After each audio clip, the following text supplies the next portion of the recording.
Je vous souhaite le bonjour, la bienvenue sur notre site et le Verbe s'est fait chair. Bonne écoute.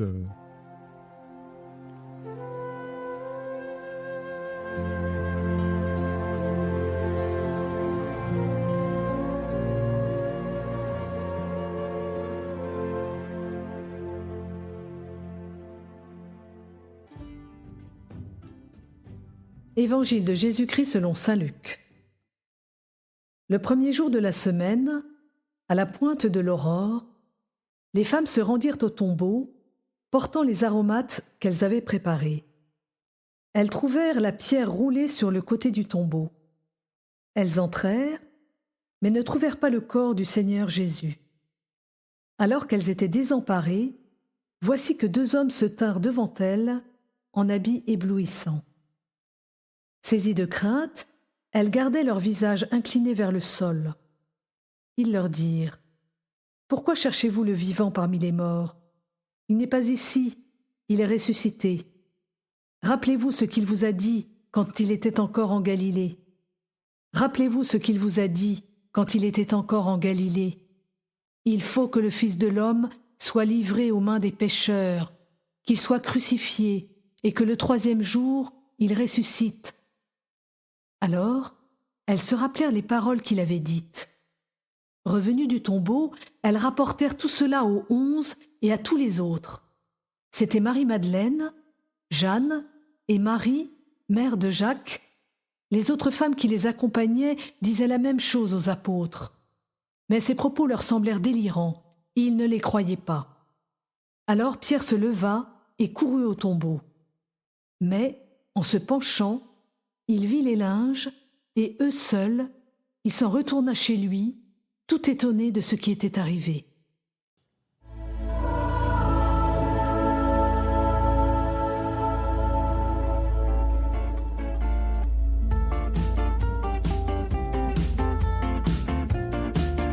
Chers amis, Christelle, Josiane, Nicole, vous qui allez être baptisés, je ne sais pas si vous réalisez. Alors évidemment, peut-être que vous êtes encore dans la pénombre à la lueur du cierge pascal, car l'unique lumière qui est allumée ici ce soir, ce ne sont pas les néons, ce n'est pas l'électricité, mais la vraie électricité, le vrai courant, eh bien c'est le Christ Jésus dans la lueur de son siège. Vous allez vous avancer dans un moment vers la fontaine baptismale. Vous allez baisser votre tête. Auparavant, on vous demandera de professer votre foi et vous allez l'exprimer comme lors des scrutins avec beaucoup de fermeté, beaucoup de confiance. Et le Père Moncontour versera quelques gouttes d'eau sur vos cheveux. J'espère que vous n'avez pas fait trop de choses, c'est le coiffeur. Voilà.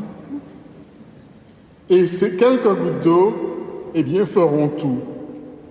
Alors apparemment, il ne va rien se passer. Vous aurez le même sourire qu'avant. Vous aurez les mêmes soucis, grands ou petits. Vous vivrez avec le même horizon apparemment. C'est comme maintenant, le fameux temps d'avant que beaucoup attendaient avec impatience. Et pourtant, je ne sais pas si vous mesurez ce qui va vous arriver. Pour nous, les vieux baptisés, en vous voyant, vous ne pouvez pas imaginer ce que cela remue au fond de nous. Nous n'avons pas eu la même chance que vous. Nous avons été baptisés tout petits pour la plupart, sans nous en rendre compte, mais au fur et à mesure, nous avons perçu comment ce que nous avions reçu de Dieu nous avait petit à petit transformés. Et vous avez la chance ce soir d'éprouver dans une sorte de concentré, de force complètement compacte. Vous aurez tout à coup la chance, eh bien, à la fois de ce que vous êtes et de ce que vous allez devenir. Car le changement qui va s'opérer dans votre cœur, humainement, spirituellement, eh bien, vous ne pourrez pas vraiment le saisir. Vous ne pourrez pas le saisir, car Christelle, Josiane, Nicole, sœurs et frères, vous cherchez Jésus le crucifié, eh bien, il n'est pas ici, car il vous précède. Il est ressuscité d'entre les morts.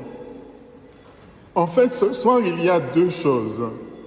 La première, c'est que votre histoire, tout ce qui s'est passé avant, tout cela, le Christ va le prendre. Il le prend, il va le saisir parce qu'il vous aime.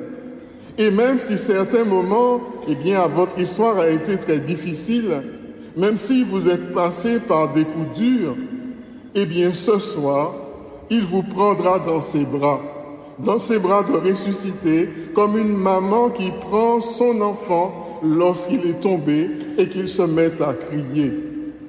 Dieu va reprendre votre histoire. Il la reprend du fond même de son amour à lui. Et que cette histoire ait été assurée, eh bien, tout ce que vous avez vécu, tout cela, eh bien, ce soir, va être transformé par la grâce de Dieu. Non seulement ces années de préparation, mais aussi tout ce qu'il y a eu avant, votre héritage personnel, tout ce que vous avez vécu dans votre famille, de vos ancêtres, tout cela va être donné à une lumière, dans une profondeur, dans une beauté nouvelle. Vous ne reniez rien de ce que vous avez vécu, simplement vous acceptez que désormais dans ce passé, ce soit l'amour de Dieu qui l'illumine, qui le transforme, qui lui donne toute sa beauté. C'est la première chose. C'est le premier geste de Dieu qui ramasse dans ses mains votre histoire et qui dit « Christelle, Josiane, Nicole, tu ne sais pas à quel point je t'aime et à quel point j'aime cette histoire. Même si parfois elle a été difficile, moi je l'aime comme tu es, je t'aime comme tu es, je veux t'aimer toujours comme tu es, chacun d'entre nous. » Mais il y a plus. Au moment où vous allez recevoir l'eau du baptême, il y aura une chose que vous ne connaissez pas. C'est votre histoire à venir. Nous ne la connaissons pas non plus. Je ne vais pas vous tirer les cartes ce soir. Il n'y a pas cela dans cette boutique. Vous avez un vrai avenir dans le Christ. Vous avez un avenir de croyante. Vous avez un avenir de membre de l'Église. Vous avez un avenir d'enfant, de fille de Dieu. Et cela, vous ne le connaissez pas. Et chacun d'entre nous, et je dirais d'ailleurs c'est mieux comme ça, mais cet avenir-là, ce soir, je vous le promets, je vous le jure, au nom de l'Église, cet avenir est un avenir de gloire, un avenir de lumière, parce qu'il n'est pas ici, mais il vous précède, car il est ressuscité d'entre les morts. Ce que Dieu a toujours rêvé pour vous, depuis le premier instant de votre gestation dans le ventre de votre maman, c'était de transfigurer ce que vous êtes comme créature de Dieu, comme enfant de Dieu, de le transfigurer à son image. Alors oui, désormais, le visage que vous avez est infiniment plus beau, plus profond, plus rayonnant, que pourtant les beaux visages, eh bien, que vous avez toutes et tous ce soir. Ce visage qui est comme surimprimé dans le regard et dans les yeux de chacun, de chacune de vous, eh bien, ce visage, c'est celui du Christ, mort, ressuscité pour vous. C'est pour cela que vous êtes si belle ce soir. C'est parce que ce que vous devenez, eh bien, vous ne le savez pas vous-même. C'est vrai que quand on est très beau, on ne s'en rend pas compte. La beauté de la gloire de Dieu, eh bien, on s'en rend encore moins compte. On la vit comme un cadeau, on la vit comme un don. Ce soir, la grâce que vous vivez, eh bien, vous n'y êtes pour rien. Elle vous est donnée simplement, gratuitement. Le Christ vous donne cela. Il est mort pour nous pour chacun de nous sur la croix, et maintenant il vous donne cela dans un immense trésor, un immense bonheur que vous aurez à partager autour de vous, à faire grandir, à laisser mûrir en vous tous les jours de votre vie. Soyez de belles plantes. Comme cela, eh bien, c'est comme cela d'ailleurs qu'on vous appelle des néophytes. Les jeunes plantes, les jeunes pousses, soyez de belles plantes. Laissez-vous envahir par cette vie, par ce bonheur qui vient vous rejoindre. Alors, ça ne veut pas dire que tout ira bien. Ça ne veut pas dire qu'il n'y aura pas de surprise. Ça ne veut pas dire qu'il n'y aura pas de temps en temps des passages à vide. Ça peut arriver. Mais au milieu de tout cela, il y aura toujours, souvenez-vous, en ce soir, ces bras qui s'ouvrent pour vous, tout simplement, pour vous embrasser.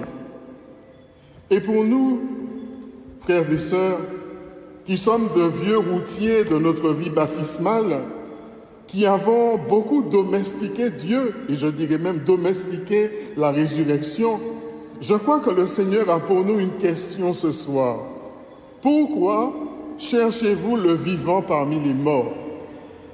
Cette question, pourquoi cherchez-vous le vivant parmi les morts, est une interpellation nécessaire pour entrer dans la résurrection.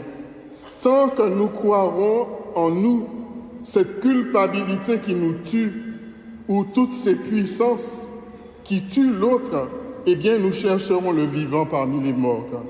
Tant que nous croirons que l'armement est le chemin nécessaire pour assurer la paix, eh bien plus nous ferons grandir des personnes dans la mort et non dans la vie. Tant que nous croirons que nos violences, qu'elles soient conjugales, qu'elles soient sociétales, envers les uns et les autres, qui nous a blessés, et justice, eh bien, plus nous nous maintiendrons mutuellement dans un tombeau. Tant que nous donnerons plus de poids à la mort en nous qu'à la vie, plus la pierre de notre tombeau se refermera. Sommes-nous prêts vraiment à ressusciter? Sommes-nous prêts vraiment à changer toutes nos habitudes de mort dans notre existence, dans notre terre de Martinique, pour entrer dans l'enseignement de vie du Christ? Sommes-nous prêts à quitter notre foi? Parce que des fois, on a l'impression que notre foi, elle est tellement haute, mais comme dit Pierre Gibon, plus on monte haut, le haut descend dans les doigts. Aïe, aïe, aïe, aïe, aïe. Quand on vient en l'air le dos, des fois on est monté bien haut, même dans notre vie spirituelle. Même notre vie spirituelle, des fois, a besoin d'être rabaissée, rabotée pour devenir véritablement ce que Dieu souhaite.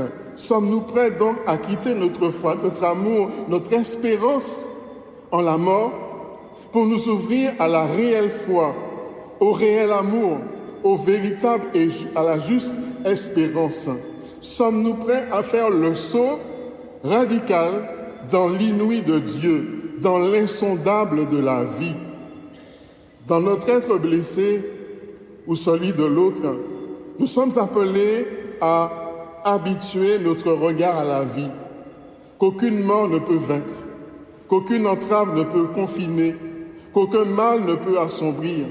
La résurrection est un appel à la plus grande liberté. Nous camons de liberté, Martinique. Nous, les libertés. Bon Dieu, capable de nos libertés.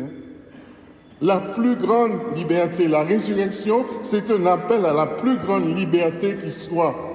Celle de choisir la vie, celle d'y donner foi, celle qui sait compter en chacun, en chacune, en cette eau-là qui va jaillir en vie éternelle. Alors puissions-nous aujourd'hui, puis demain, ne pas croire en la mort, mais de croire en la vie.